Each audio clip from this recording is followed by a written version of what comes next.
Hello people welcome back to my channel bump to fit ma'am.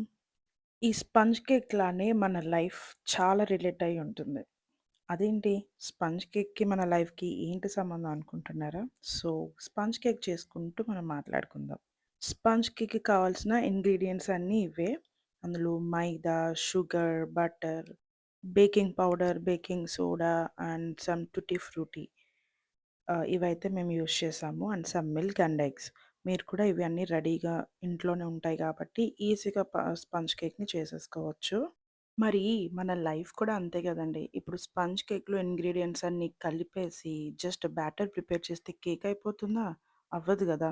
దానికి set అయిన heat పెట్టి మనం bake చేసి, ఆ బేకింగ్ కూడా ఆల్మోస్ట్ 40-1 అవర్స్ పర్ఫెక్ట్ హీట్‌లో పెట్టి మనం బేక్ చేస్తే the perfect consistency sponge ready అయ్యి బయటకొస్తుంది గదా! సో, అలానే మన లైఫ్‌లో కూడా మనం ఏదైనా చేసేటప్పుడు దాని యొక్క రిజల్ట్స్‌ని చాలా ఇన్‌స్టంట్‌గా మనం ఎక్స్‌పెక్ట్ చేస్తూ ఉంటాం. మనం ఇలా చేసాం కదా! వెంటనే ఇలా అయ్యుంటే బావుండు అని. But no.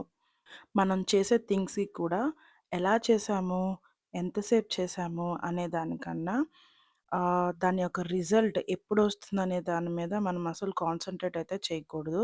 చేయాలనుకున్నది చేసేయాలి. దాని రిజల్ట్ అనేది ఎప్పుడొస్తుంది, దాని సక్సెస్ ఎప్పుడవుతాము అని చెప్పి అలా దాని మీదే ఉంటే అదైతే ఇంపాసిబుల్ అని చెప్పొచ్చు. ఎందుకంటే ఇప్పుడు మనమే చాలా మందిని చూస్తున్నాం కదా! ఇప్పుడు ఎవరో ఎందుకు నేనే ఉన్నాను. సోషల్ మీడియాలో లైక్ యూట్యూబ్‌లో సక్సెస్ అవ్వాలని వీడియోస్ చేస్తూ ఉన్నా. బట్ నేను వీడియోస్ పెట్టకుండా ఒక 2, 3 వీడియోస్ పెట్టి నేను సక్సెస్ అవ్వాలని కోరుకుంటే అది ఎంతవరకు కరెక్ట్ అది? సో, ఆ కన్సిస్టెన్సీ నేను కూడా మెయింటైన్ చేస్తూ మీ నుంచి సపోర్ట్‌ని నేను ఎక్స్‌పెక్ట్ చేయడంలో తప్పేముంది? బట్ నేను ఆ కన్సిస్టెన్సీ అది మెయింటైన్ చేయకుండా మీరందరూ నన్ను సబ్స్క్రైబ్ చేసుకోవాలని నేను కోరుకుంటే అది రాంగ్ కదా! సో, నేను నా వీడియోస్‌ని ప్రాపర్‌గా కన్సిస్టెన్సీ మెయింటైన్ చేసుకుంటూ, పెట్టుకుంటూ, నా లక్‌ని కూడా నేను టెస్ట్ చేసుకుంటూ, నా హార్డ్ వర్క్ నేను చేస్తూ, అప్పుడు గదా! నేను నా సక్సెస్‌ని ఇక్కడ నేను ఎక్స్‌పెక్ట్ చేయాలి. సో, ఇలానే సేమ్ మనం కేక్ ఎలా అయితే అన్నీ ప్రాపర్ పోర్షన్స్‌తో యూజ్ చేసి, మనం కేక్ ఎలా అయితే ప్రిపేర్ చేసుకుంటానో విత్ లాట్స్ ఆఫ్ పేషెన్స్ మన లైఫ్‌లో కూడా ఏదన్నా చేసినా సరే దాని యొక్క రిజల్ట్ రావాలి అనంటే, ఆ కన్సిస్టెన్సీని, ఆ పేషెన్స్‌ని మనం మెయింటైన్ చేయాలి. సో, మా కేక్ అయితే మాత్రం చాలా బాగా వచ్చింది. సో, మీరు కూడా ఖచ్చితంగా ఒకసారి ట్రై చేసి చూడండి. ఇందాక ఒక గ్లాస్ చూపిచ్చా గదా! ఆ గ్లాస్ తోటే మేము అన్ని కొలతలు తీసుకున్నాం. 1 గ్లాస్ మైదా, ఒక 2 ఎగ్స్ అండ్ కన్సిస్టెన్సీ బట్టి మనం అడ్జస్ట్ చేయడానికి milk, half table spoon baking soda, baking powder and butter వచ్చేసి ఈజీగా గ్లాస్‌తో పట్టేసిందనమాట. ఎందుకంటే మెల్టెడ్ బటర్ గాబట్టి.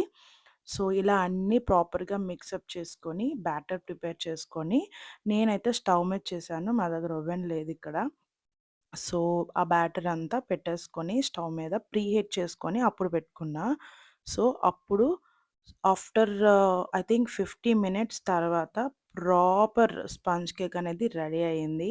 సో, మీరు కూడా ఒకసారి ఖచ్చితంగా ట్రై చేయండి. పిల్లలకి బయట కేక్స్ ఇచ్చే కన్నా ఇంట్లో మనం ప్రిపేర్ చేసి ఇవ్వడం అనేది బెస్ట్ ఆప్షను. అన్‌హెల్తీ అంటే ఇంగ్రీడియెంట్స్ కాదండి. చేసే విధానంలో ఉంటుంది. సో, బయట వాటిలో మనం చేసే ఇంగ్రీడియెంట్సే యూజ్ చేస్తారు కానీ, వాటితో పాటు ప్రిజర్వేటివ్స్ యాడ్ చేస్తారు. అది మంచిది కాదని మనం ఇవ్వము. బట్ మన ఇంట్లో ప్రిపేర్ చేసుకుంటే ఎటువంటి ప్రాబ్లమ్ ఉండదు. అలా అని చెప్పి హెవీ షుగర్స్ అండ్ ఆయిల్స్ మనం యూజ్ చేయం కాబట్టి, ఇది హెల్తీ అని చెప్తారు. So, please subscribe.